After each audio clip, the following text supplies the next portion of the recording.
CO, hello. I am Cade Thomas, host of Double Feature Movie Club. This is our 34th episode, and we're going to be talking about two dark films set in 90s Europe. We're going to talk about 2018's Climax and 2015's Kill Your Friends. I am joined, as always, with my co-host Diane and our guest this week, Sam Carrico from the Film Fanclub. Hello. Hi. See you guys. Good to see you. How are you doing today? I'm doing well. I'm hyped. As you can see, I got the streamers. I got the suit on. It's the Oscars. The Academy Awards are tonight. The Circle Cinema, Tulsa's Circle Cinema is going to be doing a watch party. So I'm excited to see what wins and what loses. So I'm also excited to be joined with you guys as well. Yes. Well, I'm glad you mentioned the Oscars. It is Oscars night.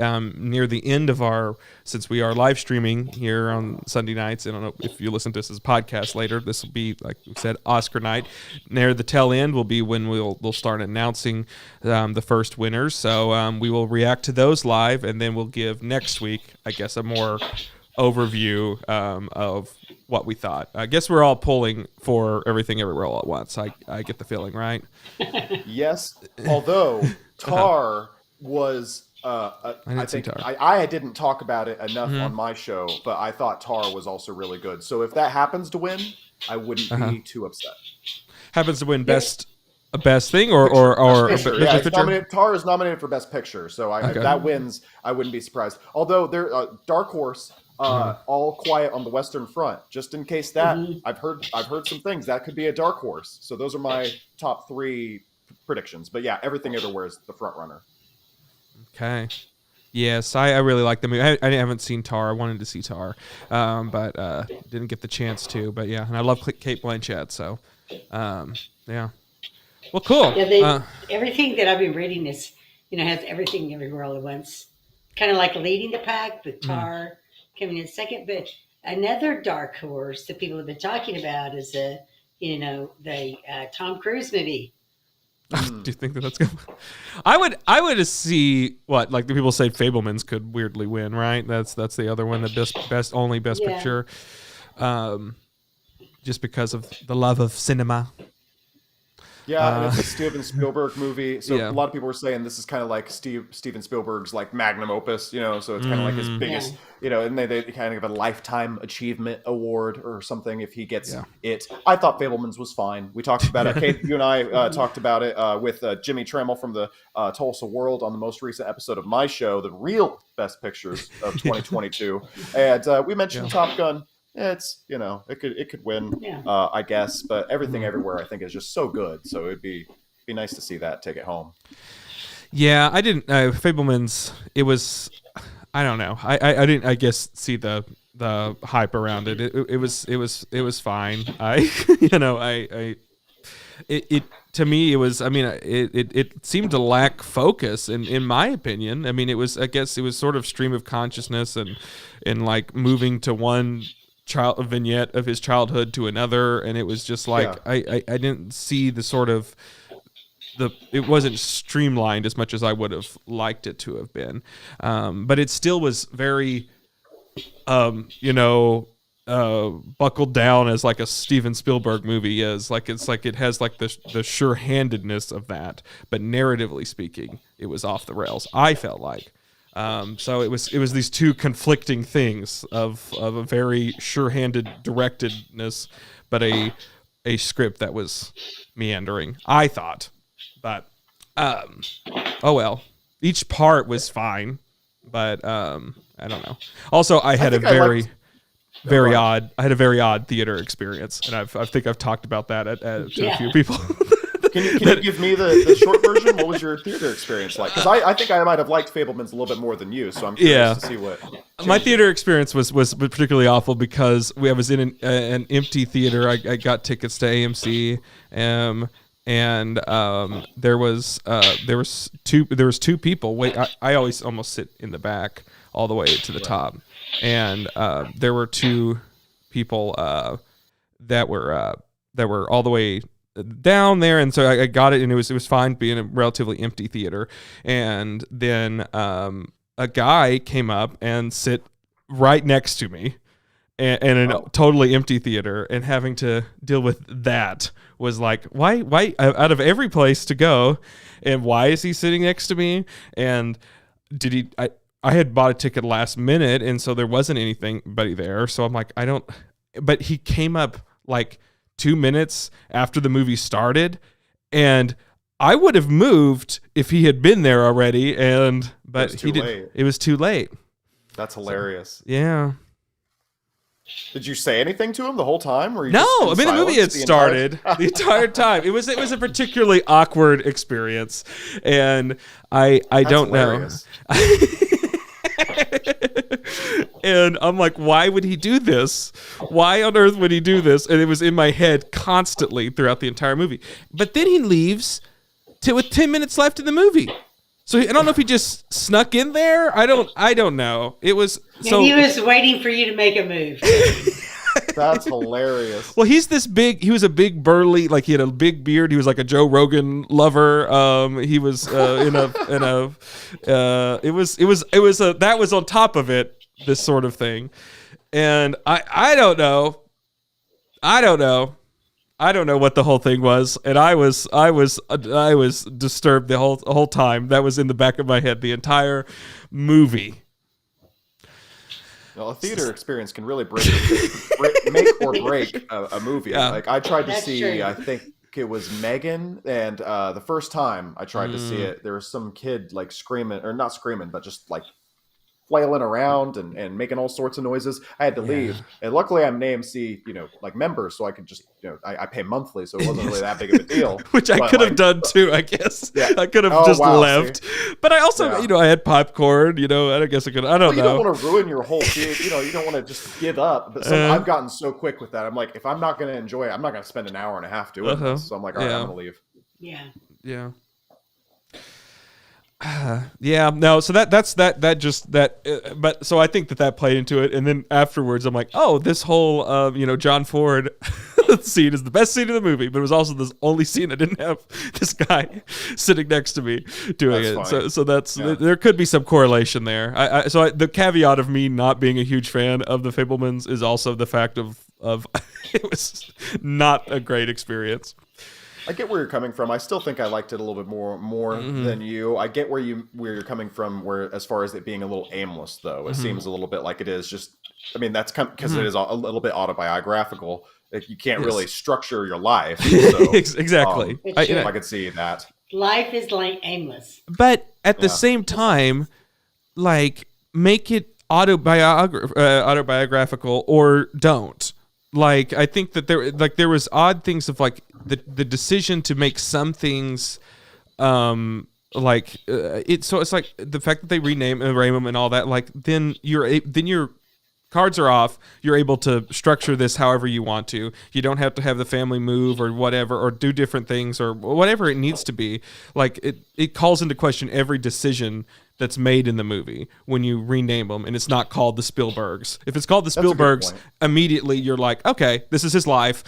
There's not, you can't criticize how it's structured. But whenever you make that distance there, it immediately makes you like, okay, well then everything's a choice to keep or not keep, and the monkey is a choice, and different things like that are become decisions where it wouldn't be if it was 100% here's my life story. But that was I don't know. We're not here to talk about the Fabelmans. Are you sure? But like Sam said, we did talk about the most recent episode of Film Fanclub, our favorite films of last year, and that was really great conversation and a really great episode that you did there. And one of the things that was talked quite a bit was Scream. I loved that film from last year. Scream 5, Scream, or just called Scream as it's called. Scream 2022. Yeah, I just called Scream 5. But I also like that it was called Scream because it's kind of a meta commentary on how that's the trend in Hollywood to just like with Halloween and all that sort of thing is just to simply title it whatever. And they even make a reference into that as of the Stab movies, how the most recent Stab movie is called Stab. Just we both, Sam and I both saw the most recent Scream movie.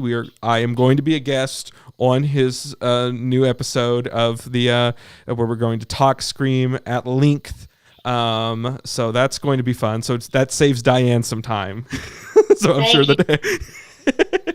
Yeah, we never got a chance to talk about Scream 5 as like an episode on my show. So I wanted to do a kind of touch on Scream 5, but then also do a full episode of Scream 6. So yeah, I think we're going to record this weekend and then, or this coming weekend, and then the episode will be out Monday the 20th, I believe. Okay. Monday the 20th is when the episode will come out, and it'll feature my friend Lucas Ledane, who's also a big horror fan. Good. So we'll have all bases covered there. Yes. I'm so glad. Thank you, Sam. I will listen to your podcast just to keep from having to be part of it, the discussion. So I'm a huge Scream fan. And Diane knows that, and people around me know that. I love that franchise. It is my favorite franchise because I think they have never made a bad movie, including the new one. That is my opinion of the matter. Scream 3 is not a good movie, but I wouldn't call it a bad movie. And I like Scream 3. Scream 3 leans comedic and leans. It people said, of course, it kind of becomes the thing it was mocking at times. But I still have a lot of things I like about Scream 3. The twist is the killer's not one of them. I'm not a Roman fan like some people are. Really? That gets a little too soap opera-y and whatever. But I do love the setting. The setting is perfect, and I do wish they would do another Hollywood setting for Scream. I think it works so well, and just better screenwriter. I think with this group would be amazing to see that. But I not only did I like the new one, Sam, I love the new one, and I know that that's going to be a whole conversation. Yeah. I think the new one is going to be a whole conversation. Yeah, we'll have a lot of fun with it. I was blown away by it, and we'll talk more about it. There are, of course, some criticism. I have two main criticisms that I really have with the movie, and I'll talk those in there. But one of the things I did want to say here is that opening scene is quite possibly the best opening scene of any Scream film. I think. I love that opener. Beat the first one. The first Scream opener was it's tops the franchise. This one was good. I like it as a person who likes the opener. The open. Yes. Let's not over exaggerate how good it was. Where did I tweet? My tweet was Scream 6 was a letdown. Review next week. So as a person who loved the fifth one, that was my tweet about the sixth one. So just a little teaser there. Oh. Yeah. And I like this movie better than the fifth one. You're crazy. So your podcast is really going to be interesting. Yeah, I can't wait to listen to it next week. Yes, it'll be out a week from tomorrow. So I record them live on Twitch. So yeah, we'll record it live on Twitch, I believe, this Friday, and then the podcast, the YouTube version will be available Monday. Yes. So yeah. And I recorded it early enough, Diane, so it's before your birthday, because Diane's birthday.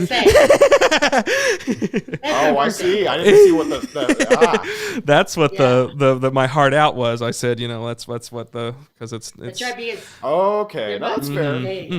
Yeah. Well, he made sure that we did it before your birthday. There you go. That's good. That's what I want to hear. Yeah. As much as I love Scream, I love Diane more. There you go, Diane.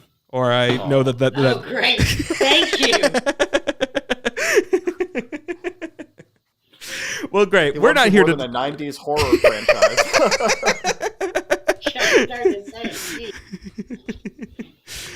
Good to know. Yeah, that's where you rank Diane. That's pretty high on the list, I must say. High on the list. Yes. There's billions of people that I don't that are beneath the Scream franchise in my books. I was Diane, if I say that I like you more than Scream 6, that's not a high bar. I understand, Sam. We barely know each other. I have yet to make you my famous chocolate chip cookies. Oh, see, there we go. She'll rise some points there when you try those. Yeah. Get above Scream 3 if you do that. Great. So our two films, Climax, Kill Your Friends. We're about to jump into that. Also, just want to once again plug Sam's YouTube channel. It's I think it's in the description, but and if not, I'll add it. Yeah, if I may. Also, I did a big video last time I was on your show. I talked about part 1 of why I hate my favorite franchise, A Star Wars Story. Now, last 2 weeks ago, part 2 came out. So my video essay about Star Wars is now complete. Both parts are out. I'm very proud of it. I would love it if anybody checked it out. Thank you. Yes. Oh, it's youtube.com/thefilm. youtube.com/thefilm fanclub. That's where you can find it. Yes, and it's really good, and it's in depth, and I like that. And I watched both of them and everything, and I really I like how thorough you were with about. I mean, you go through everything that Disney Star Wars has done. Yeah. Which have to check it out. Yes, Diane watches The Mandalorian. I have not yet to check out this new season. I haven't seen the new season, but I've been rewatching the last 2, and it's better than I thought it was. I kind of dismissed it at the end of my video essay, but it's got its merits. It does. Yeah, she didn't love it enough to watch Book of Boba Fett, but it's not Book of Boba Fett. Yeah, that show sucked. Yeah, I just couldn't get into it. I got halfway through the first episode and said, "Okay, I have better things to do with my time." No, you saved some time there. I kind of it was very prequely, and in a way that that's a good word. Because it a lot of things, and for that reason, if you view it through that lens, it's kind of interesting. But that's me. That's a me thing. And it's so crazy that we've gone so far from the prequels that now it has its own vibe. That it's like those Vespas, the Vespa gang. It's very prequely. I could see it. Yeah. But anyways, that's just probably a remnant of Robert Rodriguez being kind of from that era and everything, and a lot of his stuff has those sort of vibes too. Okay, we're gonna talk Climax now. Diane, are you so excited? Can't wait. We're gonna do our little musical interlude, and then Diane's gonna give the deep plot, the huge plot that Climax has, the real deep. So I'm ready for an essay of just point by point all the stuff that happens in Climax. Diane, including the single scene that lasted 52 minutes. Yeah, exactly. Okay, here we go.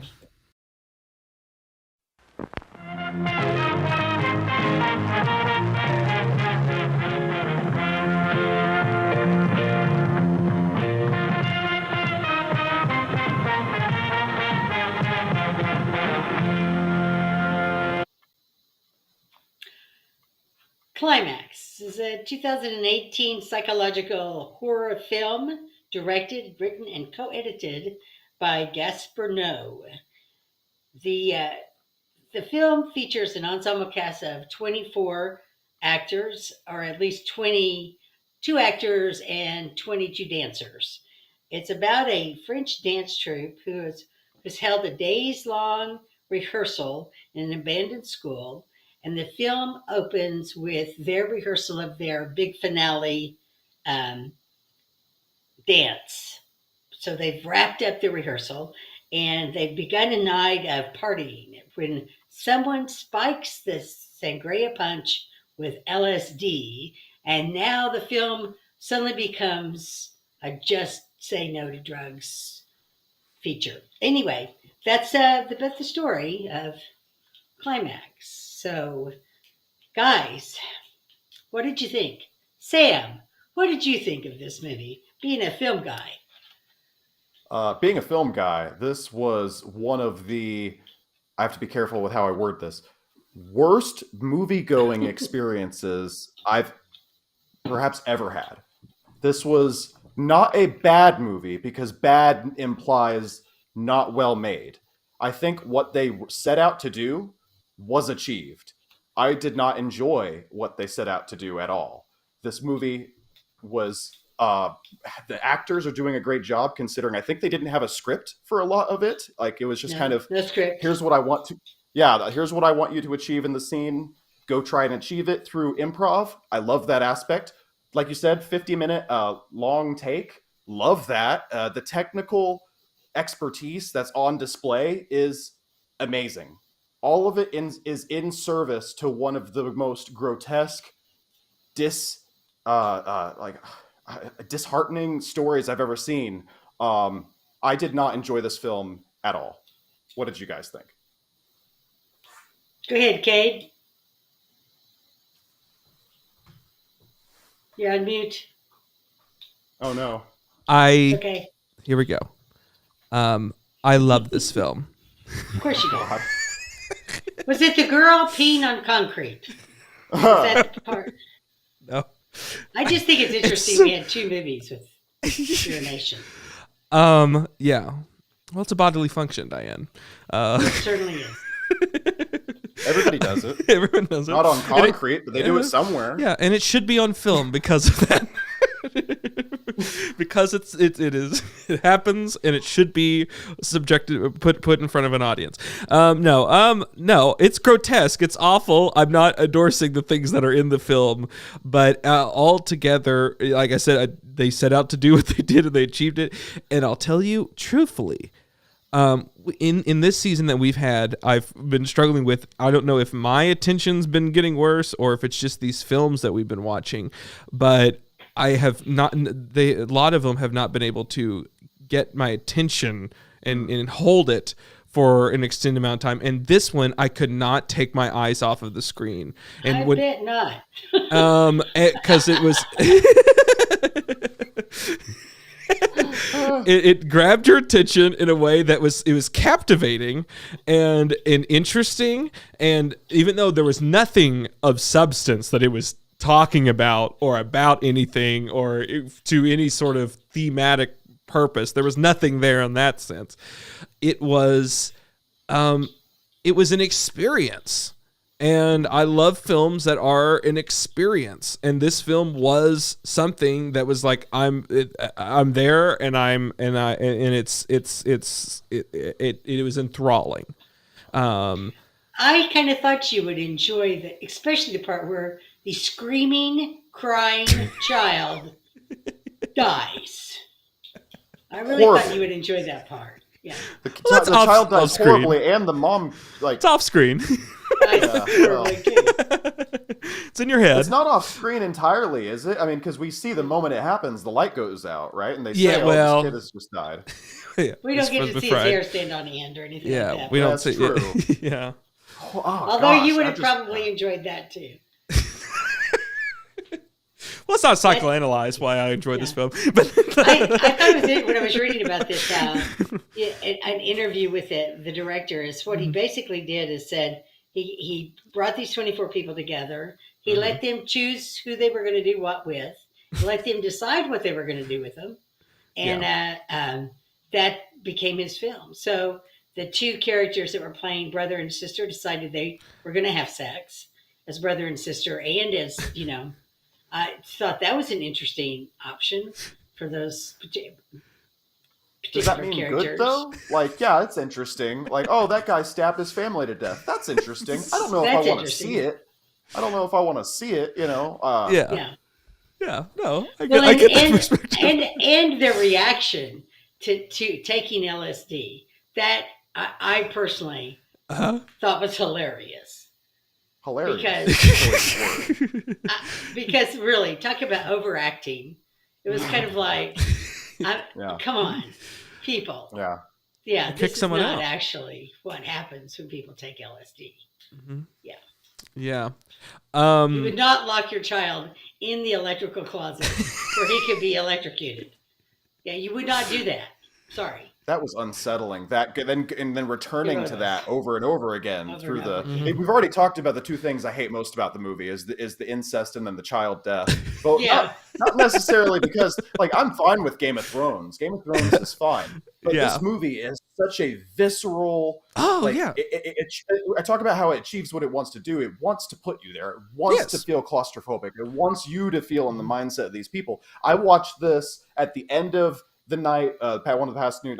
Friday night. I was late. Other people were asleep, and I was just kind of still awake. And I was like, oh, okay, I'll watch half of it now. And I couldn't put it down, like you were saying, Cade. It's captivating, but yeah, it also put me there and made me feel uneasy. I got such secondhand cringe. But to the worst degree. Oh, yeah. It's cringe. It's disturbing. It rattles you. It's like, I'm like, oh, but and if you divorce it from like people's making decisions to make this and put it on the film, that's what you have to do. And I do that often with films. I think that you have to sort of, because I think you have to do that because this is a disturbing film. Like, and I think the one time it kind of takes me out, and I was like, is whenever the ladies, it's revealed that she's pregnant, and what happens after that is horrific. It's absolutely horrific, and that's the first time I'm like jump out of the film like, whoa, why are we doing this for? I don't like that, and I don't like the decision to do this. But you have to sort of go with the film in a way that's like, I think that you have to. The film is meant to rattle and disturb you. Kind of like porn. I don't know is porn supposed to rattle and disturb you? It's a lot of porn is very disturbing. Well, yeah. Very disturbing. I don't care what anybody says. It's very disturbing. And this wasn't really that much different in the sense of the voyeurism of it. Yeah, there is sort of a voyeuristic aspect to the camera, and the idea that you're a fly on the wall to this whole thing. I think that is that is very true. That it does have a voyeuristic camera, which I think is cool for what they're doing here. Well, to me, the most positive thing about it was that at the beginning, he put the credits at the beginning. Oh yeah, kind of like old films, when you watch, Turner Classic Movies, and you just see they always have the credits at the beginning of the movie, and he did that, and I thought was interesting. The credits in general, they did do that. Yeah, the titles aren't like until the middle of the film. The opening title is not until the middle, so it's a really interesting format. Yeah, they open it with the person in the snow. Yes. Right. I'm not sure what all that was for, but then the interviews of all the different dancers. And when I saw Suspiria there on the bookshelf, I was, oh my God, here we go. It's going to be a lot of naked women in this one. They're talking about the original Suspiria in that sense. There is what they're referencing. I know. Yeah, but I would say if I had to cut anything, it wouldn't be any of the grotesque stuff. It would be that middle part where they're talking, which is, how much I love talking. I would cut that down. It's 1 hour and 36 minutes. Cut out 6 minutes of that. Get it at a half hour. I thought that overstayed its welcome of these of where it kept cutting back to these people talking about whatever whatever they're talking. Oh, this person, I'm interested in this person and this person, and then just hitting the same things, or just talking about sex and everything. It just keep hitting the same beats over and over again. And I'm like, okay, I get it. So cut out 6 minutes of that, and I think that'd be the only thing I would change, because I think they set out to do what they set out to do, and they had $3 million to make this film. $3 million to make this film. You know what you could do with $3 million, Cade? I could, you could do more than this. I agree to a certain extent, but I do think that I don't know. I'm glad that they've wasted $3 million on other stupid things, and this is at least I think has you could probably some make artistry this behind movie. it. They probably spent this entire movie's budget just on Henry Cavill's nose his mustache in Justice League. So you could spend it in worse ways, but I don't see when he looks so good in a mustache, anyways. Right, I know he looks great, but I just don't see this being like, oh, this is why I go to the cinema. This is why they should make movies like this. Climax being the reason. It's just not. I like to enjoy myself at the movies. Even like I watched 12 Years a Slave recently, and that's a tough watch. But I got way more out of that, even though I get the same kind of similar feelings. Like I get a secondhand feeling of cringe and grotesqueness, and it's not an easy watch, but I got more out of that than this, where it's just like, it seems it's all the bad things about that making me feel unsettled and everything, but with no there is what I felt with this movie. Yeah, there's no redeeming value to it.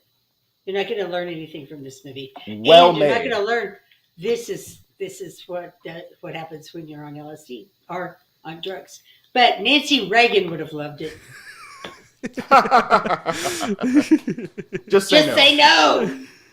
Well, they couldn't have said no. They thought they were just drinking sangria. That's why you shouldn't even drink. That's why you should be as morally conservative as possible. Uh-huh. Well, that's why you shouldn't hang around people who drink, because even if you choose not to drink, they'll, do some horrific things to you. Who was letting that kid have sangria? She's like, anyways. Yeah. You should let a kid have sangria. Another Well, story. she was saying no, that he couldn't, and then he somehow wandered and put him to bed, and then he wandered out at some point, and someone allowed that, some dancer. They were good dancers, though. They were. Oh my God! That first so good. That first opening scene where they're dancing, I wrote down, if this music's like this every single time, I'm 120% on board. And the music isn't exactly like that. It's a little bit more new wave and dancey in the first one. It's a little bit more. But that opening scene, I was like 120% on board with that music styling. So okay. Then the credits come in later after halfway through the movie where they do the cast thing, and they mixed with these casting is music that they're sampling. I don't know if you noticed that that was like these bands and stuff. So they had like Gary Newman and Soft Cell, like their logos mixed in with that and everything. And so I did notice that. Yeah. And so that was cool of like them even like referencing what they're sampling, and it's not it's not like any lyrics. It's all bass and and things. And even like at times, like I'm trying to figure out where the Gary Newman was, and because I do know Gary Newman and Soft Cell, but some of the other ones were a little bit. There was one scene of in the music where it sounded like an '80s video game. Yes, which could have been Gary Newman, in all honesty. Could have been Gary Newman, yeah. So like that was I love that credit, the credit and where that comes in and everything. I like the movie. I thought it made bold swings, and I think that when a film swings for the fences like that, you have to applaud it, even if it misses the mark. And I don't even think it missed. It did exactly what it was trying to do, and I was 100% on board and captivated the entire time, despite the fact it was grotesque and monstrous and disturbing and all that. It's such a weird movie too, because I agree with you. I was captivated the entire time. I couldn't turn it off, and I could have. So I guess now as I said that, Diane, I was literally like, well, if it wasn't my homework, would I have turned it off? Yeah, I would probably. But to split it into two, like, okay, I'm gonna come back to this later. I couldn't find a good point because I was like, no, I want to see what happens, in the next 30 seconds. Now in the next 30 seconds, and it just keeps throwing something at you to where like it does make me want to keep watching. But yeah, I guess if it wasn't homework, I probably wouldn't have gotten more than. And it's fascinating. As soon as the kid, because it goes in the closet through the dance scene, and then that would have been it. But there's what's fascinating to me is that I'm someone who I love character things. That's typically, and this is not that at all. And this is not theme, and I love themes, and it's not that. It's all vibes, and it's all disturbing thing and everything. And there's and to keep my interest where there's no narrative like through line, and there's no I'm not I really don't care what happens to these people. Really, I don't really have an investment in who they are, and I don't and there's nothing of like, ooh, what's going to happen next? It's just gonna, but it's still fascinating, and sort of where it shifts and it focuses on this person for a bit, and then you go around and you focus on this other thing. Like, one of my favorite parts is Sophia Boutella, her extended sequence where she's like throwing herself around in the wall and having this nervous breakdown. I thought that's brilliant physical acting. I mean, like I could see why she took it. I could see why, as an actress, she's like, I'm going to accept this role because you get a chance to really act, overact a little, but you get a really act, So I get why it would be attractive to her. I don't understand why anybody would watch this movie for fun. Well, that's where we differ. This is a film school required watch. That's it. Yeah. I mean, impressive. Of course, the one. I mean, I guess you have to say this. The one take's impressive. I mean, there's obviously some parts where you obviously have to cut and everything. Yeah. Well, I mean, to the sound editing of this movie. So one takes are difficult because you have to incorporate people talking and all that stuff. And like, it's not only just the camera, it's the audio of that sort of situation. But then on top of that, mixing with the ambiance of the room, of like one room has music, there's a crying child in another room, there's all these things, and you can hear it echoing behind it, like and all that, like you're in the other room but you could still hear this child crying in another room. Like, it's haunting. The auditory experience of this movie is haunting. Okay, you hated a movie not too long ago, I'm not going to mention the movie, where there was 30 minutes of a child crying. Yes. This movie had more than 30 minutes of child crying. It's older than a baby. It was a baby crying. And then also the difference is also, at what age is it no longer annoying to be crying? Yeah. Like, it's like, well, the child, the difference, the difference is the baby was. The difference is the baby was just left alone. Yes. It wasn't being tormented. It wasn't being locked tortured. In a room. Yes. Okay then. The difference is one thing is the other movie, which we're talking about High Life again, because we have to, I guess, relitigate High Life every week. I never said that. You asked me what the difference was. Here's the difference. It's not shown as a bad thing in High Life. Like, you're supposed to, I guess, be okay with a crying child for 30 minutes, and I'm not. Sorry, movie. I'm not okay with a crying baby for 30 minutes. This movie, it's meant to be disturbing.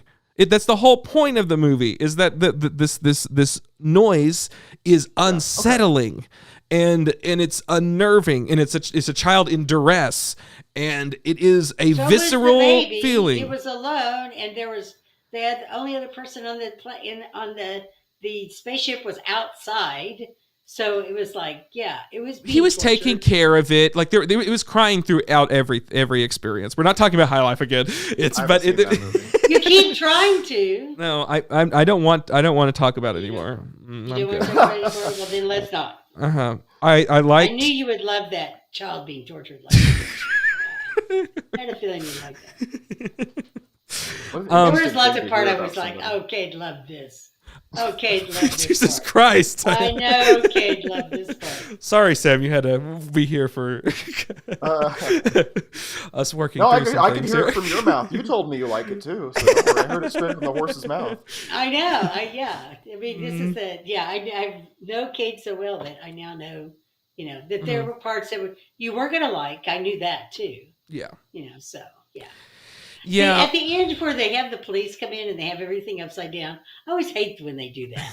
When they turn the camera upside down and people are on the ceiling. And I know they're supposed to invoke something, but it's kind of childish. 100% of the fact of I agree that, like, I was like, I want to go into my TV settings so I can actually visually understand what's happening, because my brain is not comprehending this. Like it. But also at the same point, I do think that was intentional, and it is supposed to be a nightmare and an inversion of, I get it, but I agree. Yeah. I was a lot of the time I was like, do I do some sort of setting thing? Can I flip this so I can see what's happening? But no, I agree. I don't know. The other note I had was I like how they cut when they cut. Anytime they cut in the film, it cuts to black, even if it is like a millisecond thing. Like that is intentional to show you, make you visually aware of where the cuts are. So in the beginning, there's a lot, especially when they're talking. Even when they're the talking scene, there's a lot of these when they cut to different people. Even there's hard cut to black, or even within the same scene, hard cut to black. So you almost, I guess, visually recognize later in the film when they do the 50-minute one take that it's impressive. I guess you're supposed to applaud it. Yeah, I can see that. It's calling attention. If I had pulled that off as a filmmaker, I would want to call attention to it too. But also as a viewer, it feels a little bit like, look what I did. And it's like, yeah, again, like, not to repeat my joke, but I've seen other movies that have done that before. And some would say better, like Birdman. Yeah, Birdman was about something. I would agree. You're right. You're right. I agree. Birdman is better than this in every way. I agree. Yeah. Birdman's about, has great characters. It's great interactions. It's expertly written and performed. I do think that the direction gets in the way of great performances and great writing in Birdman, whereas this one, there's no direction. So. No, the direction is the visual. The visualness is such a huge part of it, like of creating the atmosphere of it, that it doesn't get in the. It's not. We can't say that the performances in this movie are better than Birdman, honestly. No, of course not. You're saying that? No, I'm not. Good. I'm saying that the performances in Birdman are exceptional, and the one takes and all of that get in the way of what are some of career-defining performances in Birdman. Those are excellent performances, and it's expertly written. And the director the entire time is saying, "Look at me," when you should be saying, "Look at what's in front of you," which is these performances are extraordinary.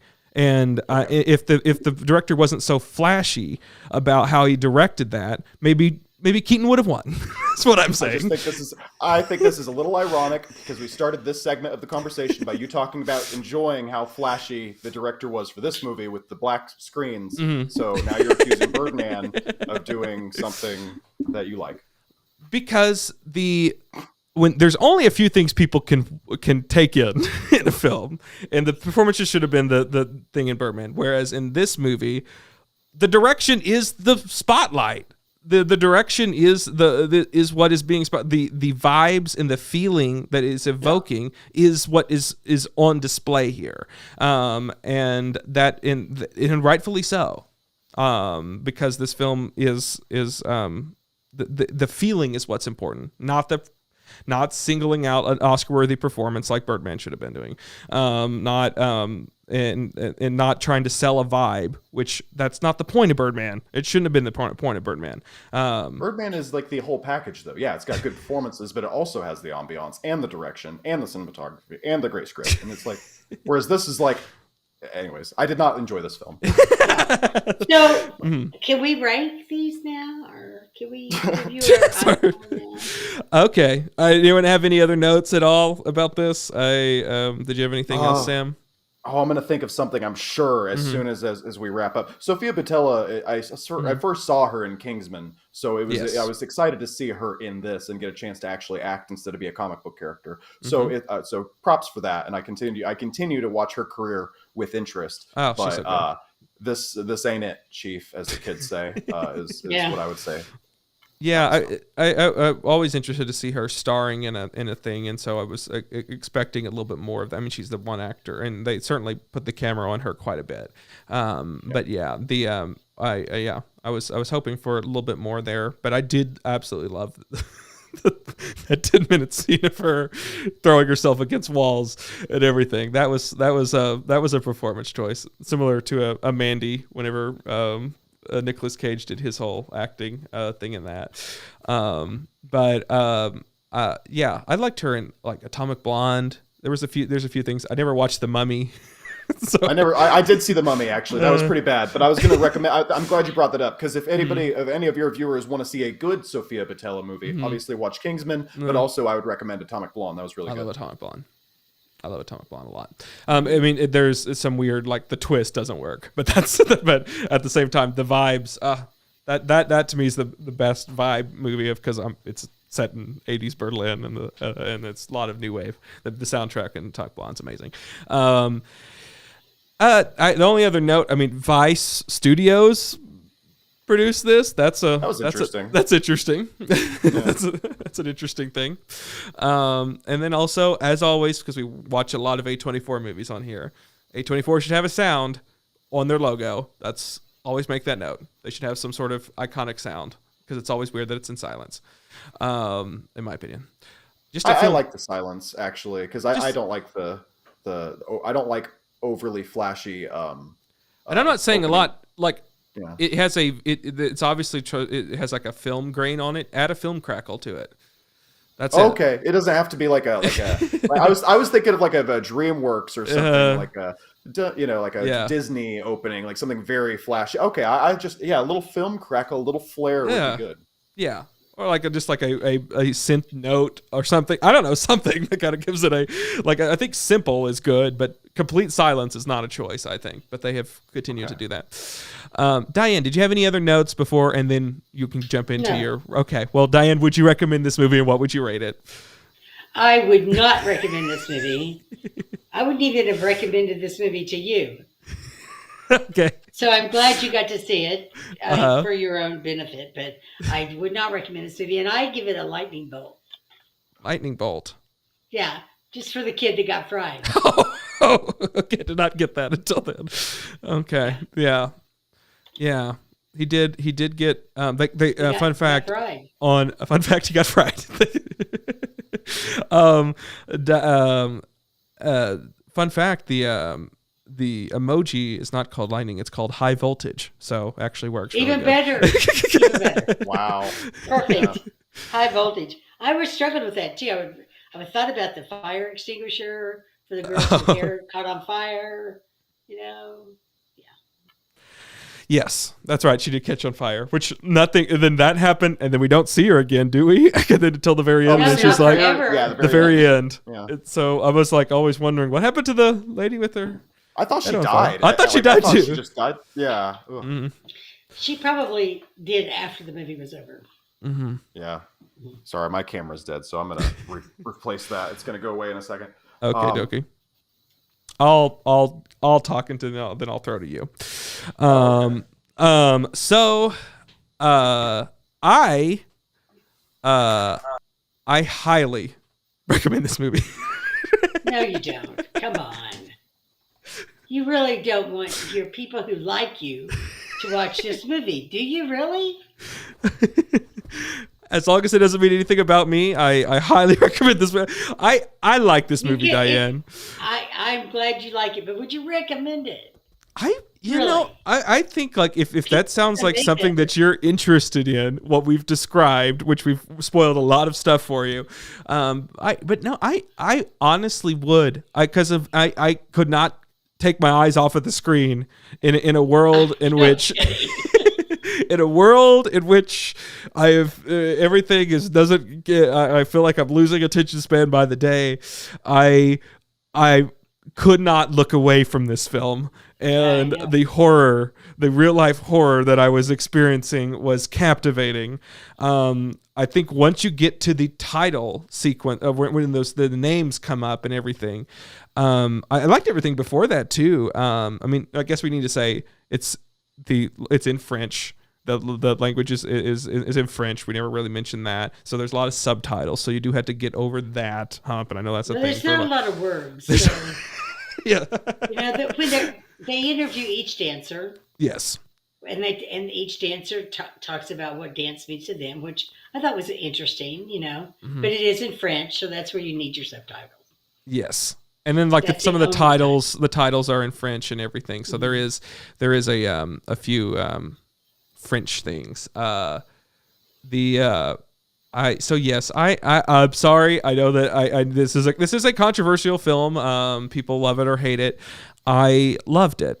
I thought it was excellent, and I do think that films should be visceral and should be in whether or not that's positive or negative. And I crave films that are do what they want to do, unencumbered, and hit the nail right on the head. Even in this case, because we see so many films trying to do something and fail, and I believe our next film does that. But but this one I think does the thing it sets out to do, and it has such a unique feeling to it. I love the movie. I did, and I recommend it. A voice from Reddit agrees with you, as well as a voice from the KCR college radio station. Okay, yeah. My favorite radio station. There are other people who agree with you on that. Yeah, I mean, if you're okay with seeing that on camera behind you, No, I Did you really put a disco ball up? I give it a disco ball. Okay then. Okay. It was a party that went horribly wrong. Diane, did you not give it a sangria? Don't you have a drink? Don't you have drink emojis at your disposal? Why would you run a good sangria with a drop of LSD? Did you notice that the girl who actually did spike the punch or spike the sangria was the one who did the urination scene at the beginning? The same girl. Same girl. Mm-hmm. That was the same person that did those two things, right? Yeah. I thought that was interesting. So you think that was a power move? She was also the dancer that was in the bikini. Yeah. At the beginning. So yeah, and then she urinates, and then she, at the end, she's the one who puts the drops in her eye that's supposed to represent LSD. Yes. Drops because she wasn't strung out enough from the spiked sangria. Didn't go far enough. Yeah. I guess not. She didn't have enough to do in the film. Yeah. I guess so. They gave her that last shot. Sam, are you there? Sorry, I don't know if you can hear me. Yeah, there my camera's not reconnecting at all. So I'm going to hop out and see if I can hop back in and fix that. Sounds right, good. Okay. Mm-hmm. Well, we'll do what we do best, Diane, and that's vamp. We definitely can do that part. So, just so you know, Ava is giving me a rundown on the dresses. Okay, perfect. There's a perfect opportunity for that. She says there's a lot of white. Ava on the red carpet. Let's go. She's on the red carpet. She's saying there's a lot of white dresses on the red carpet. Oh, She's okay. not too sure about Florence's dress tonight. Oh, Florence from Florence Pugh. Yes, I agree. It's kind of weird looking. Weird looking. Yeah. Okay. There's always that one person that goes really far out there with the dress. Uh-huh. She's the one tonight. And then she says Hugh Grant totally screwed over his interviewer, which that's Hugh Grant does that in every interview, right? How did he do that? Oh, who knows? It's all she said. And so we've got that going. Hello. There he is. All right, so that's my Oscar update. Diane did an Oscar dress update while you were out. Oh, thank God! I'll catch that up on the replay. Yeah. What did you end up giving the movie? I gave it a disco ball. Nobody gave it a sangria. Okay, I'll give it a sangria. I was going to give it a little child, and then I was going to give it a lightning bolt, but Diane already gave it a little lightning bolt. So I'll give it a you sangria. And I were evidently you and I are the only two that were really disturbed by the child being fried.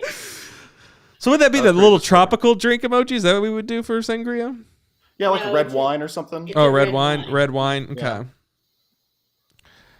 Well, the tropical drink has a little wedge in it, but that's fine. We'll do it. Okay, that's fine. Well, Diane, she's supposed to have the drink emojis, but she has moved over. I guess she's branched out. So that's good. Yeah. Wow, Hugh Grant was so rude in his interview that he is trending number 2 in the nation right now. Wow. Hugh Grant? Yeah, it was evidently rude during an interview on the red carpet. Well, he just had a whole thing where. Is anyone surprised by that though? Really, he has a whole history of it. He has. He does. He had said he had just did an interview where he said about himself because he's just made the Dungeons and Dragons movie where he's the villain, the Dungeons and Dragons movie, and he was saying, on that set I basically did a Christian Bale thing. I yelled at someone and I feel incredibly awful about it. He says I do this once a decade where I absolutely lose it on people and I feel bad. He I guess yelled at someone he thought was a producer, but it turned out it was a mother of a child actor, and I guess he just screamed at the top of his lungs at this lady, and it would not end up being even the person he was wanting to talk to, and and that's well known. I mean, I'm trying to think. There was it Jon Stewart who said that he was the worst guest he's ever had, because he yelled at a producer of his show. when he was on his show, the Daily Show. I'm not obviously. familiar. Yeah, so I mean, he has a well-known thing, but I did not have not obviously, since we've been here, have not seen what Hugh Grant did. It's all over the internet right now, so you'll be able to see it after the show. Perfect. Well, he's very famously, he did he said that he would never he's never wanted to be an actor. It's a career he stumbled into, and people just kept hiring him in things. At the same time, though, I do like Hugh Grant as an actor, but he does seem like a horrible person. Let's see, and Love Actually is really good. Yes, Prime Minister and that. We've talked about this. I don't know if it was on air or anything, but I always recommend one of my favorite romantic comedies. And no one ever talks about it, but I love it. I love Music and Lyrics, where it's him and Drew Barrymore. And he plays like this old 80s rocker, and Drew Barrymore is his love interest? Drew Barrymore is his love interest. All right, how old are they? Are they similar in age? No, they're not. So her sister grew up with their. So essentially, he's like supposed to be like a straight George Michael. It's a Wham. She is 48. Yeah, this was in 2006. By the way, and he is 62, so 14 years. Yep. Okay. Which is pretty normal for a rom-com in Hollywood years. In that age, good point. Mm-hmm. Yep. Okay. Well, we talked about that. Next, we will be talking about Kill Your Friends after our intermission. Be sure to grab some popcorn from the concession stand.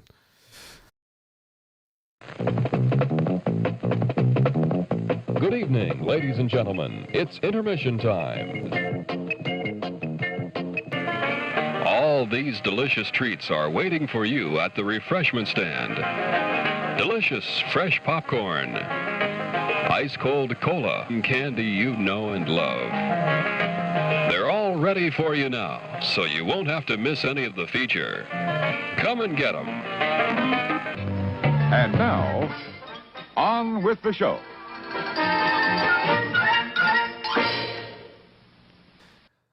Hello. Now I'm going to give the plot synopsis for the 2015 movie Kill Your Friends. It is set in 1997 London as cool Britannia is in full swing with the rise of Blur, Oasis, the Spice Girls. It was that sort of era. A lot of London music was back big again. Nicholas Hoult plays a drug-addicted misogynist named Stephen Stelfox. Is that right? Stelfox, that seems right. He works for the artist and repertoire division of a London record label, also known as A&R, which the film really wants you to know nothing about so it can hold your hand and explain the music industry to you. Stephen wanted to be the head of the company's A&R division and will stop at nothing to become that, which includes murder. Everyone in this thought they were making American Psycho, but missed that mark by every metric by a country mile. What'd you guys think about Kill Your Friends? I went back to read some interviews with the director. I was not trying to make American Psycho. It really wasn't. Oh, come on. Oh, come on. That's funny. Sam, what'd you think about this movie? Oh, it is a little bit. It's obviously American Psycho, but like in the music industry. And I liked that about it, though. I think Nicholas Hoult is going for it. I think it's not a great film. If I don't do number ratings, this is like a more middle of like a 6 out of 10 maybe or something like that. But I thought Climax was like a 0, so I had a much better. I had a much better time watching this. Nicholas Hoult is a very good actor, so seeing him with this kind of material that I hadn't seen him be given before, I think he played off of it really well. He chewed up that character and spit it back out and did a good job with it. Seeing this kind of gives me the same kind of feeling as watching like a House of Cards or an American Psycho, where you don't agree with the person's choices. You don't want to see them. I mean, you shouldn't want to see them succeed, but you kind of do want to see them succeed, even though you don't agree with their choices. So it was, I had a fun time watching this. It definitely picked up for me towards the second half. But yeah, I thought it was a fun time. It was nicer. I watched the second because I knew, well, I didn't know, but it works just like today we're talking about it second. I watched the second, and it was a very nice palate cleanser from the horrible experience I'd had the night before. Well, also time-wise, Climax 96. This is 97. So just chronologically when this film takes place, it is that's good to watch it that way. Oh yeah. Diane, I think you have yourself muted, but what did you think about this film? I enjoyed this film. I like Nicholas Hoult. I like his choices. Mm-hmm. You know, the behavior, or you know what it was that he was in. Yeah, he did this film and Mad Max all around the same time. I liked Warm Bodies. No one ever talks about that. That was but that I did like his performance, and I even kind of liked that movie. I have not revisited since I saw it in theaters when I was in high school, but I did like it when it came out. But yeah, it's been a long time. Mm-hmm. He was a Jack the Giant Slayer. I also saw that in high school theater. He was going to be like the next big thing, and then it never really happened. I mean, he was Beast in the X-Men movies. It could still happen, I think. This movie, I've seen him be thrown around for James Bond. In this movie, it might have convinced me. The way he wears the suits, and it has scenes, where he's, talking to women and stuff. And I could see him as of a more suave. He's really well, like he's kind of like, he works out. You can tell in the movie, and so I think I could just see it. I could see it. Mm-hmm. I think a lot of shirtless scenes. I think he has a promising career ahead of him still. I do too. I never really watched the versions of the X-Men that he was in. So yeah. You don't really know. Well, he's playing like sixth fiddle in these movies, if that. Oh, he is. Yeah. Okay. So he's not a huge part. But I was looking for I thought I had said it the wrong way, but was the behavior? What was the name of it? Oh, The Favorite. Oh, The Favorite. Yes. I loved him in The Favorite. Mm-hmm. I mean, what a choice for him to make to play. I must say, I was a little bit disappointed in his performance in this movie. I don't think he was. When you hear that Nicholas Hoult is going to be doing a Patrick Bateman type, I was completely sold on that aspect of it. But then I wasn't. I don't know.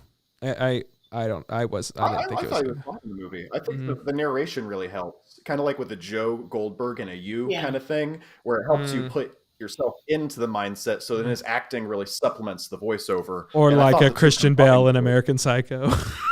That's true. I've been watching You a lot more recently, so that's more front of mind. But you're entirely right. Yeah, Cade hasn't seen You, but this is. I saw the first 3 episodes of You, and I'm like, I'm good. It's a good show. I had more fun with that than Climax. A heck of a lot more. Anyway.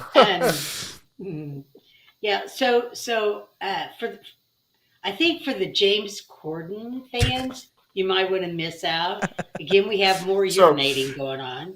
As a James Corden hater, I love this movie. I know that's part of my recommendation. If you hate James Corden, you will love this movie. Absolutely, which really surprised me. When he first came on, I was like, "Is that James? No, that's not him. Yeah, there's no way that's him." And then the more I looked, I finally said, that's got to be him. So I had to look. But I could not believe he played that kind of a role. Yes. Yeah. That's a surprise. He so wants to be likable and so wants to be loved for him to play this role that is where he's, it's so downtrodden. And like everyone's like making fun of him too. Like that's like it's a beat up role that it's like, oh, that's I just wouldn't have expected him to have taken that role. Right. And he did good. And he did good. And he, my note was, I'm like, oh, great. Huge plus. James Corden dies in the first 5 minutes. And it's like, oh, never mind. Yeah. You get to see him die. Exactly. Yeah, you get I was like, I thought he was a bigger star than to only make the first 5 minutes of the movie. But then it was like, oh, yeah, never mind. Yeah, we He's get that hardcore. Get 2 death scenes for him. And I love the contrast between these 2 movies. Here you have these dancers who are, like athletes, right? I mean, they're really amazing athletes in Climax. And they drink one glass of sangria that's been laced with a little bit of liquid LSD, which is really like the lightest level of LSD you could possibly get your hands on. And they turn into like psycho killers that screw their sisters and electrocute their children. Whereas Diane's trying to get us demonetized. Is what trying to get a shadow banned. Nick and James and all these guys who are in this movie, Kill Your Friend, they can do massive amounts of drugs. Yeah. I mean, massive amounts of drugs and still make it to work on time the next James day. Corden, who's in peak physical condition. Oh yeah, it's better than these dancers apparently. Yeah. The other thing for this movie, for me, it kind of drug in parts. It could have been a little bit tighter. It didn't have to I don't know how long it was, but they could have lost probably 30 minutes of it, and I'd been okay with that. Well, and undoing things that they are setting out, like it that was sort of like it backpedals and then goes forward, and then it does it.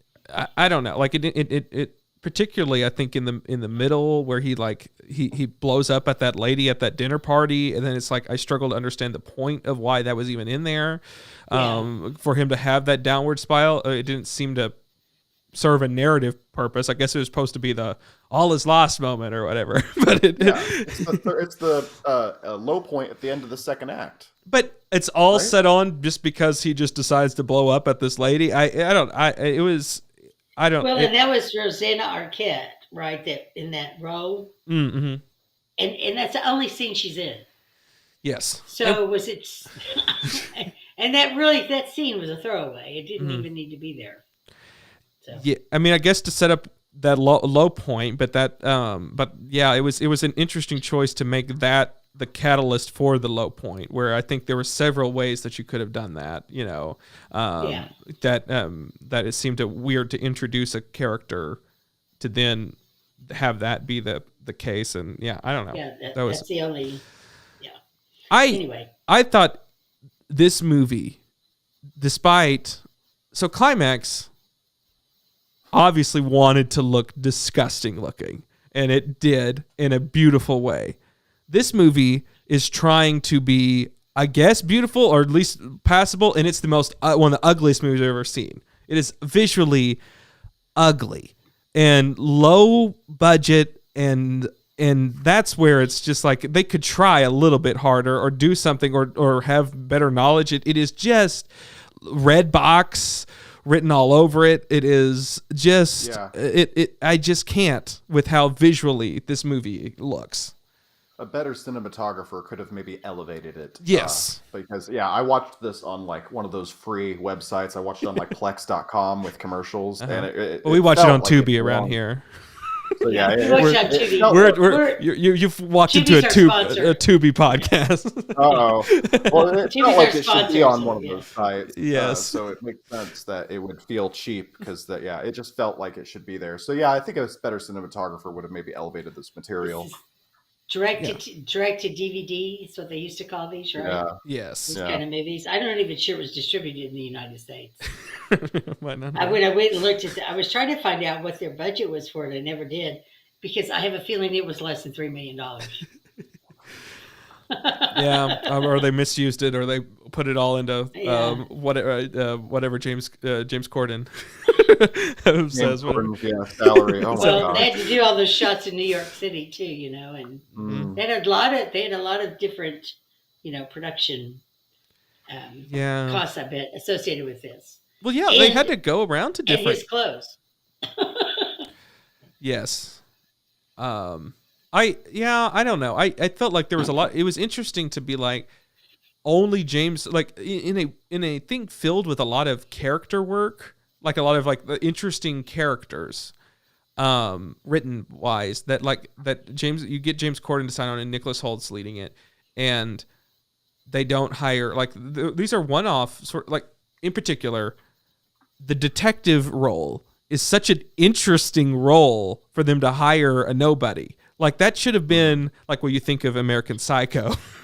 That role is Willem Dafoe, and that is such a fascinating fascinating role that you would have hoped that would have been somebody of a caliber a little bit higher. I don't know. Perhaps they're famous in Britain. I don't know, but I judging from the number of films they've done, I would say yes, they are. Okay. Probably more famous in Britain. Mm-hmm. Well, okay. Yeah.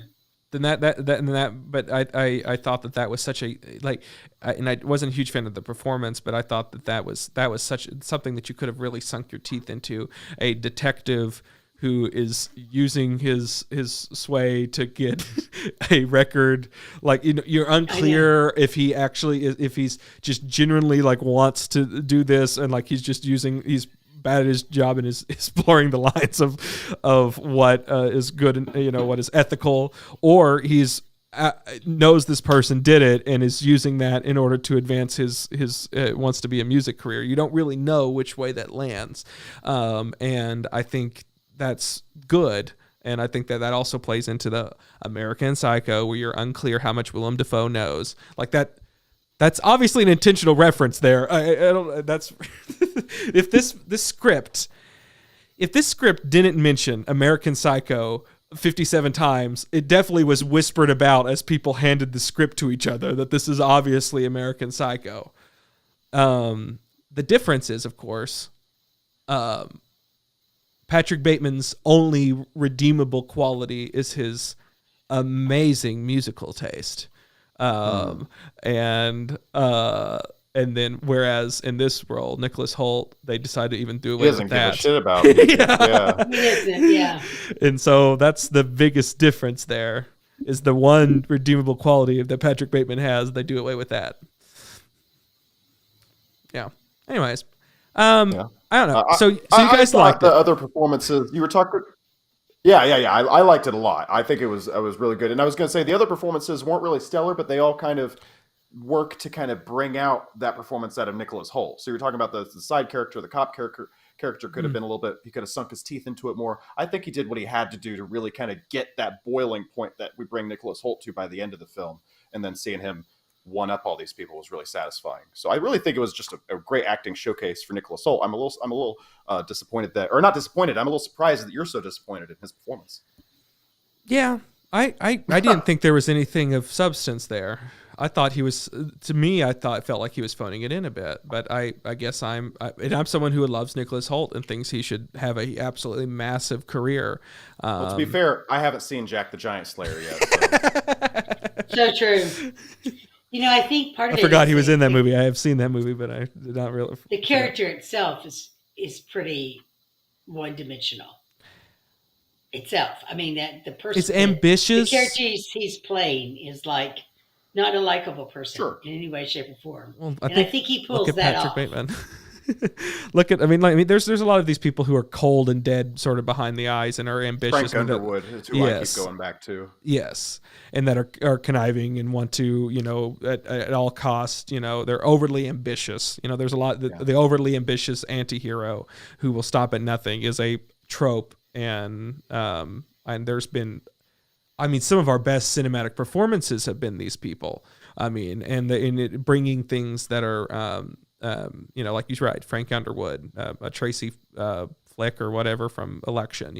There's a lot of these characters who are overly ambitious that you can sort of that will do absolutely despicable things, and it's just captivating. And I didn't feel like this was that, but yeah, I don't know. In a way that where I don't have a problem with American Psycho, because it's directed by a woman and it's like written by women, and it's sort of about misogyny and everything, and you're not supposed to like Patrick Bateman despite people loving Patrick Bateman, and of course me having very, very similar music taste to Patrick Bateman. He's awful, and it's rightfully so, and he's by the end of it you're like, no, I would never want to be Patrick Bateman. No one would want to be. He's a broken character. He's not in this movie though, is he? But I'm saying in comparison to this, why? I think that it comes off as like, I think they're a little too positive toward this guy. I think that they end up they don't really wag their finger at his misogyny. The whole film is very misogynist, and they don't. And in the end, it's like, it all worked out for him, and it's sometimes in real life the bad guy wins, Cade. That's how it works, but it's not because they're the done most good, but because they're the most cutthroat. Yes, I agree, and there's a way to sort of do that where it's like, not every film can be the American Psycho. This film wanted desperately to be American Psycho. It's not as good as American Psycho for sure, but and if this was a remake of American Psycho, it would be bad. Uh-huh. But as a film that is thematically similar but different enough, in my opinion, to be another look at a similar character who's a sociopath who wants to achieve all these things, I thought it was a fun time. No alcohol required. Turn into Jeremy Johns here. Yeah, I know. That is his thing, isn't it? I hope you're the one that gets sued, not me. Exactly. Okay, but any other notes that you guys have about this at all? Way better than Climax. That's all I'll say. Yeah, way better than Climax for a long shot. I noticed that Rosanna Holt was in it too, who is Nicholas Holt's sister. She played a character named Kate. Is that the one that was crying about her boss getting fired? Do you remember that scene? And he hugs her. No, okay, maybe not. Oh, to me, both of these films were misogynistic pieces. But they're, white boys doing what they do. What else can you say? They're written and directed by and this is their approach you're going to get. Climax had agency from the actors. They all bought in and made their own character choices and everything. There was agency from that perspective in that sense. So I would defend the people that play in movies don't sign up for these roles. No, I'm saying that's not what that is. You made an argument that they were both misogynistic, and I'm arguing against that in that sense. I'm not saying that everyone signs up for everything in that sense. And so, but I'm saying that Kill Your Friends, I don't think it had it never said this was wrong, or that it was that it seemed to endorse it in a lot of respects. And it shocked me in the sense of this is directed by the same guy who directed San Junipero. And one of the great, it's just an amazing, one of the great episodes of television ever. And the sensibilities could not be further apart. So nothing against the director and all that. I think that he has I'm not saying this is an intention from the people behind the camera. I would never say that, and I would never do that. But the music industry is a misogynistic industry, period. Do you think that I don't know, the Spice Girls or Lady Gaga didn't have people go, let's take and turn her into a piece of whatever, put her on a stage, make her look like she's having sex with someone, and we can make her a big hit. And fake, and sometimes these people have talent, sometimes they don't. Just depends. Yeah, and but that's the world. That's the world. And I didn't have an issue with this being a misogynistic thing, because let's face it, the music industry is a very misogynistic kind of world. Yeah. I think he's explaining that as he goes. He's saying, we really don't give a shit about you. We're going to drop you as soon as you don't make us any money. Yeah. And the one guy, the guy who was the real music guy, that really cared about it, he screwed him over. And he showed how easy it was to screw him over. Yeah. Yes. In a very disturbing way. Very disturbing way. Yeah. So yeah, he was a psycho. But yeah. Anyway. Yeah. This is one of those movies where don't pay to see it. Yeah. But if it comes on, you're flipping channels, have nothing else to watch, it's a good one to stop on. Yeah. I do not regret my time watching it. I do not regret it. No. As homework, this wasn't so bad. Yeah. Right. Okay, so Diane, Sam, I guess we'll go Sam first. We did Diane last time. Yeah. Sam, would you recommend this movie, and what would you rate it? In the similar vein as Diane, I would say I wouldn't go seek it out and put it at the top of the list as what you need to watch right this moment. But if you happen to have access to watching Kill Your Friends, it's a fun time. I had a good time. I would I would watch it again probably if somebody else is like, hey, I haven't seen that. You watch it? Like, sure. I would probably give it I'll go classic. Give it a big old kitchen knife. Okay, kitchen. That's a good one. That's a good one. Let's see here. Diane, would you recommend this movie, and what would you rate it? Okay, I would recommend this movie. Don't, like I said earlier, don't spend money on it. But if you're flipping channels and you need something to watch, this is a movie to watch if you're into this kind of thing. I'm going to give it an album. Does that exist? Or a CD. I'm sure you can get a vinyl record or something. Is there a vinyl record? Yeah. I see. I'd looked up for a vinyl record because I couldn't find one, so that was one of mine. But yeah, a CD would be fine because that's very much in the movie and everything. Let me see here. Sorry, I ran behind the vamp for a little bit longer. Diane, what else did you? Okay. Wait. Can I? Have you guys seen Pinocchio? Were amazing. Oh yeah, that was good. I was just gonna say Pinocchio won Best Animation at the Oscars. I know you said we were gonna do updates. Pinocchio. So Pinocchio, yes. Best Animated Feature. Did not see it. I wanted to. Probably still will at some point. Did Ke Huy Quan? Sorry, I just refreshed. I think Ke Huy Quan might have won Best Supporting. I'm telling you, Everything Everywhere is about to sweep the rest of this show. Cannot wait. I'm excited. I'm gonna have to listen to that speech. Jeez, that's everybody's saying it's just an amazing speech he just did. Oh, and coming up next, the world premiere of the brand new The Little Mermaid trailer, only on ABC. Wow. Oh wow. Wow. Yeah, are you guys excited for The Little Mermaid? I am excited for the reactions to The Little Mermaid. I'm sure they're all going to be very measured. Well, the thing I'm most offended by about that, since everyone wants to be offended by things with that, it's Melissa McCarthy as Ursula. That's way worse, honestly. I know, that is egregious. That is absolutely egregious. But yeah. Oh well. That's a great point. Yeah, that's way worse. I hadn't even heard about that yet because everybody talks about the other thing. I know. I'm like, yeah, wow. Yeah. Well, so I'm now caught up here with my things. You have your knife and your CD. Excellent. It's free on Tubi, but I still don't think it's worth the time. I would not recommend you to watch this movie. If you need something in the background, I guess sure, but make sure there's no one around because I think this movie's pretty disturbing too. At times. I did not like it. I did not like the movie. I as a big fan of American Psycho, and seemingly the people behind this were big fans of American Psycho. I think that they watch American Psycho.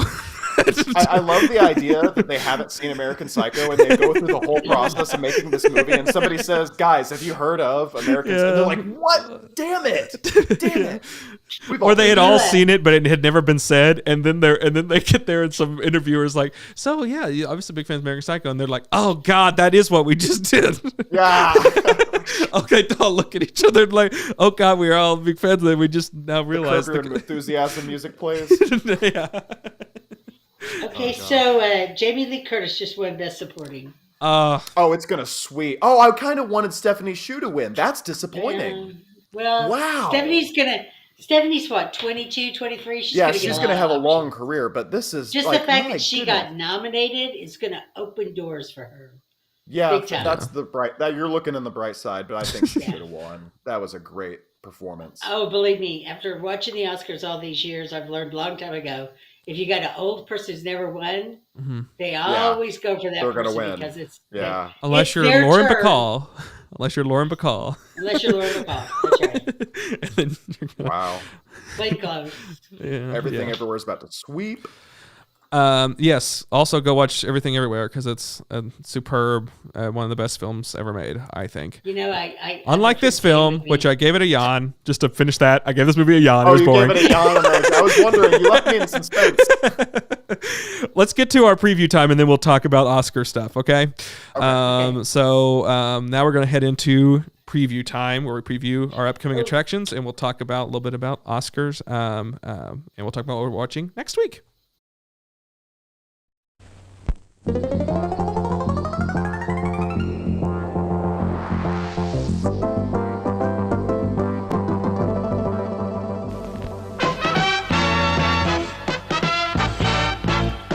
And now, preview time.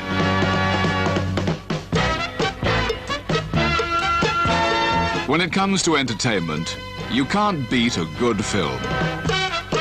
So let's take a look at what's coming your way. Okay, let's take it what's coming your way. Well, so next week we have a really interesting one. We have 2 films directed by Jason Reitman, son of famous film director Ivan Reitman, who's now has his own career of his own that's done a lot of different things. Our 2 films that we are talking about are Young Adult and The Front Runner. So that's going to be exciting to watch those 2 films. I'm pretty excited myself. We'll have a returning guest, most likely, I would imagine, next week. We will see with that. Diane, have you looked up where they Yes, are? I have. Okay, so good. Young Adult, you can catch on HBO Max. HBO Max. For if you have a subscription to it, or a premium subscription to Hulu. Okay. Or you can rent it from Prime. You know, this is how it is, right? This is how it is. It's the world we live in. Yeah, I'm sorry, Tubi, but you didn't have this one on your list of free movies, which I'm kind of disappointed. Oh, sad, so sad. It is sad. You know, it's one of those things. We do love, we love Tubi around here. Oh yeah, The Front Runner is, it's going to cost you. It's going to cost you.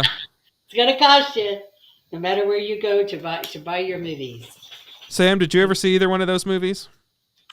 No, I forgot what the other one is, but the Front Runner sounds like a good one. Is Hugh Jackman in that one? Yeah, yes, Hugh Jackman is plays Gary Hart. I'm interested to see. You say it's on HBO Max? The Young Adult is. So where's the Front Runner? Front Runner, you got to rent. Looks like it. It used to be on HBO Max. That's why I haven't seen it then. That's because I'm not going to rent it. But, I love political movies. I'm a big political nerd over here. So anything that is about that, I will check out. So unless I have to pay to rent it, so whenever they move it over to HBO Max, I'll be there. Perfect. I'm excited because we one of our favorite films that we watched during our first season of Double Feature Movie Club was a Hugh Jackman true story, and it was Bad Education, and it is on HBO. It's an HBO movie, and love that film. And it's one of those ones that I haven't heard enough people talk about, and it is just an amazing film, and it's his performance. That's so good. It's oh my god, that performance by Hugh Jackman in that movie is just amazing. It's Hugh Jackman and Allison Janney, and it's great. So I always recommend anytime that Hugh Jackman on. We talk about it comes with the conversation. I'm excited to see The Front Runner because I remember when this big scandal occurred. Gary Hart was like, he's going to be the next president and everything else, and so I'm excited to see this one because I remember this. Yes, this happening. This was in one of my generations. It's 88. Oh wow. Okay. Mm-hmm. I'm excited too because I love political movies. I must say I even bad ones that are like I eat those up, and I'm surprised that I haven't ever watched this one. And so when it came up, and I'm surprised Diane hadn't watched it, so it was just like, this is perfect. So because I love Primary Colors. That's other one that I always think about. That's one of my favorites. Good book too. Yes. This Young Adult has Charlize Theron in it. Yes. Oh my gosh! Wow. Yeah. Should be fun. Should be interesting. Yeah, it was nominated for all kinds of awards, so this should be interesting. Yep. So that is what we are watching next week. So excited about that. Any updates on the Oscars things that you guys have seen? So we have. Last I heard was Jamie Lee Curtis do a quick refresh while we continue to watch our coverage here on the Double Feature Movie Club. We are refreshing. I still think Everything Everywhere. It's going to be. I think I could see a sweep. I've heard it's at this point, not counting the Oscars, it is the most awarded movie since Return of the King. So yeah, that's where we're at. The last one, the last award given out was Best Supporting Actress for Jamie Lee Curtis for Everything Everywhere. But yeah, I think that this is literally unprecedented. Live in unprecedented times. We do? I've heard that a few times from different sources. I don't know where I've heard that.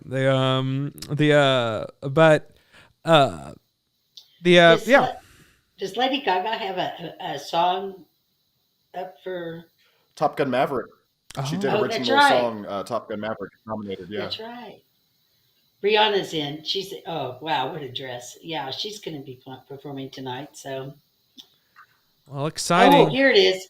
Allison Williams wins Best Original Song at the Oscars for Stronger. Oh, which one was that from? Stronger.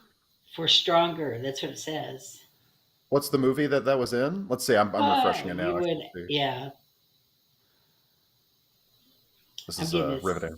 I know it is, isn't it? Well, watching us refresh. I know. I appreciate you all being here and doing this on Oscar night. We talked about these movies. That's I'm glad that you guys were in solidarity with each other while I was in the opposite corner every time. What an interesting lineup. Yeah, me and Diane in lockstep with each other, liking and hating the right movies, and on the opposite side of UK. That was interesting. It made for a good discussion, I think. Exactly. I must say, I think Rotten Tomatoes is also on my side too, so I'll take that army of critics. Oh yeah, silently. Rotten Tomatoes. Reddit is absolutely on your side, Cade. Great. I think some people on Reddit might like Kill Your Friends for different reasons, but because they're all I got that joke. Yeah, that was interesting time. We've been too agreeing on these double feature this season. We've been too weeks, so this was a nice change. To have a little disagreement here. Yeah.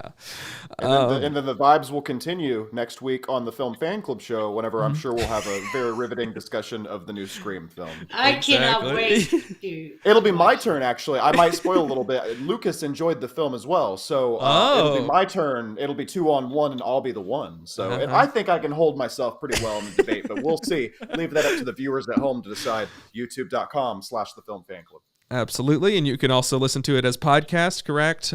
Thank you. I always forget to plug that. Yeah, anywhere you get your podcasts, it's also available there.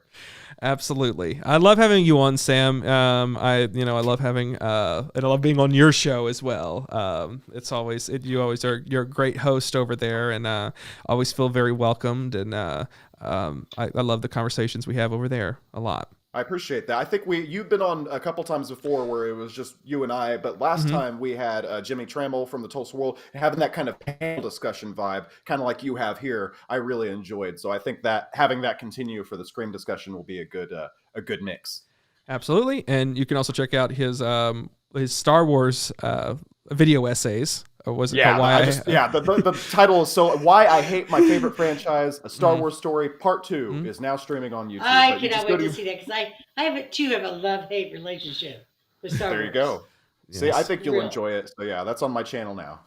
Okay. And you have a TikTok now. You have a lot of things. Yeah, you are so good at helping me with all this. So with the Star Wars video, the second Star Wars video, it was like 45 minutes of like just a lot of, and there's some good jokes in there that I'm like, oh, this would almost work as its own little bite. So I started a TikTok, and it's all my handles are at the Film Fanclub, YouTube, Facebook, and TikTok, and so you can see a little kind of snippets from what I've been doing there. Cade's Scream prediction is up on my TikTok.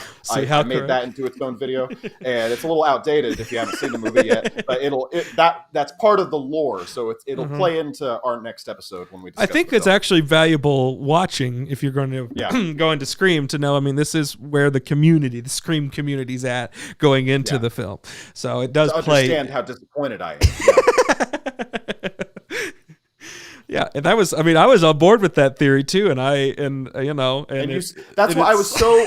I saw your Instagram post, and you said, "I saw this movie. It lived up to my." I quote, "It lived up to my very high expectations." Cade Thomas, 2023, and I was like, I can't wait to see it because I know what he's expecting. I wasn't like, I was like, oh, I bet what I want to happen is going to happen, and I bet it's going to be great because I like the last. Anyways, we'll talk about the next week.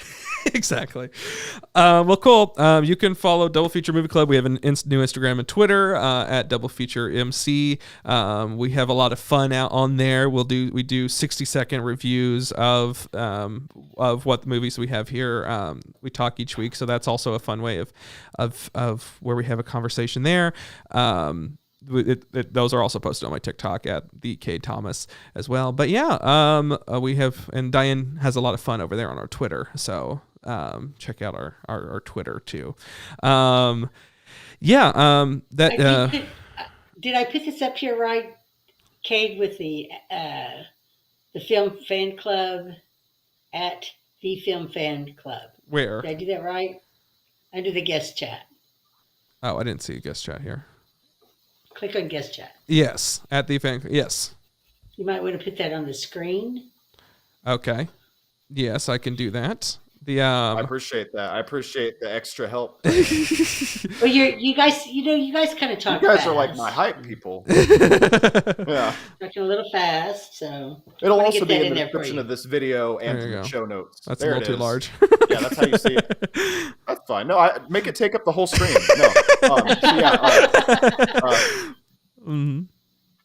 So it's YouTube, Facebook, and TikTok at the Film Fan Club. Mm-hmm. And on Twitter, what are you doing on Twitter? Oh, on Twitter, it's my name. And Twitter and Instagram, it's at Samuel D. Carrico. But if you go to my YouTube channel, you can find all the links there. Okay. Cool. And that's our handle on. We're only on Instagram and Twitter. So for those listening to the podcast version, it is at Double Feature MC. Mm-hmm. I appreciate his social. Yeah, there you go. Got to keep the podcast people in mind. We love you listening to the show in your car. Exactly. So yeah. We're live here Sundays at 6 p.m. Central. We do our live stream version of this, and then of course that's available. That's on YouTube.com/Cade Thomas, and that's available later if you want to listen to the video or watch the video version at all times. See our lovely faces. But as always, our podcast version is available next day, Monday mornings, wherever you get your podcasts at Double Feature Movie Club. Well. So glad having you on, Sam. So glad arguing with you, Diane and Sam. As always, it's a nice return to pace here around Double Feature Movie Club. It's just been a little too hunky dory around here. Got to shake it up every once in a while. Nicey. So glad you were here, Sam, for our weekly rumbles that we used to have here. Now we're back. Absolutely. Pleasure to be here, guys. Thank you. Pleasure to be here. And everyone go watch the Oscars now. Bye. Bye.